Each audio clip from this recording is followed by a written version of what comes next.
जय श्री राम प्यारे मित्रों। क्या आपके घर में लगातार पैसे की कमी बनी रहती है? मेहनत करने के बाद भी धन नहीं टिकता है?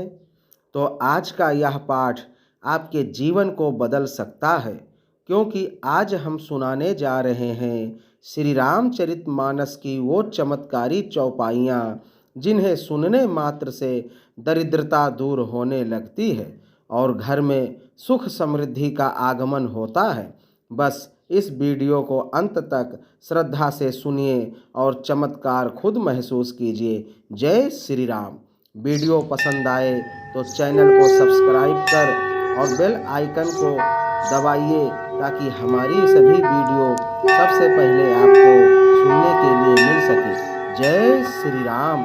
जय जय बोले बिहस महेश तब ज्ञानी मूढ़ न कोई, जेहि जस रघुपति करही जब सो तसे तेहि छन होय। तब महादेव जी ने हंसकर कहा, ना कोई ज्ञानी है ना मूर्ख। श्री रघुनाथ जी जब जिसको जैसा करते हैं वह उसी क्षण वैसा ही हो जाता है। बोल दो सियापत रामचंद्र की जय।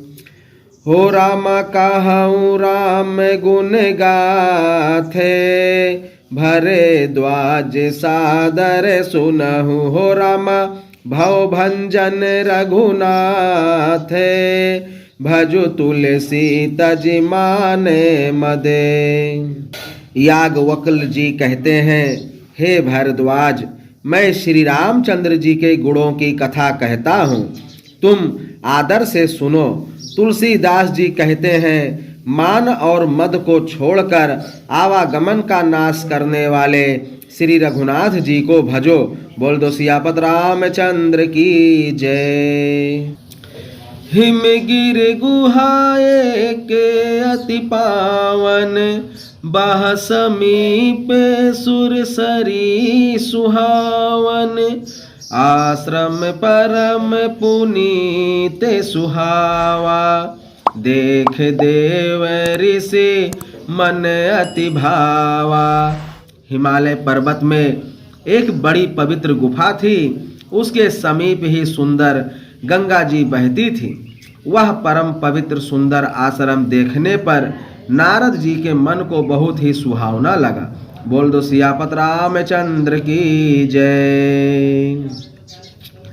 निरख शैल सरी विपिन विभागा, भयहु रमापति पद अनुरागा।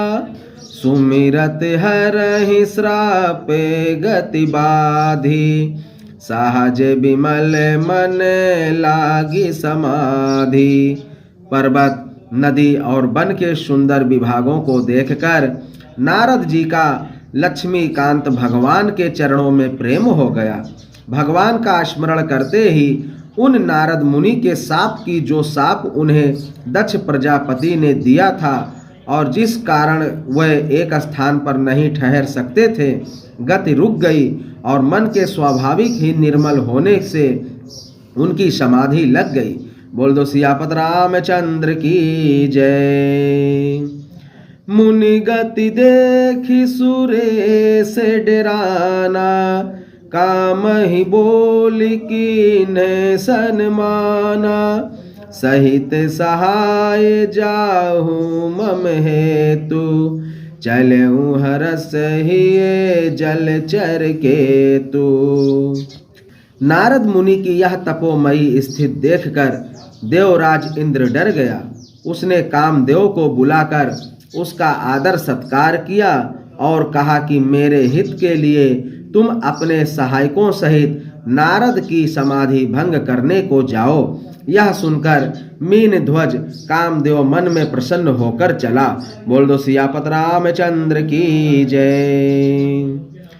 सुना सिर मन महु असी त्रासा, चाहते देव ऋषि मम पुर बासा।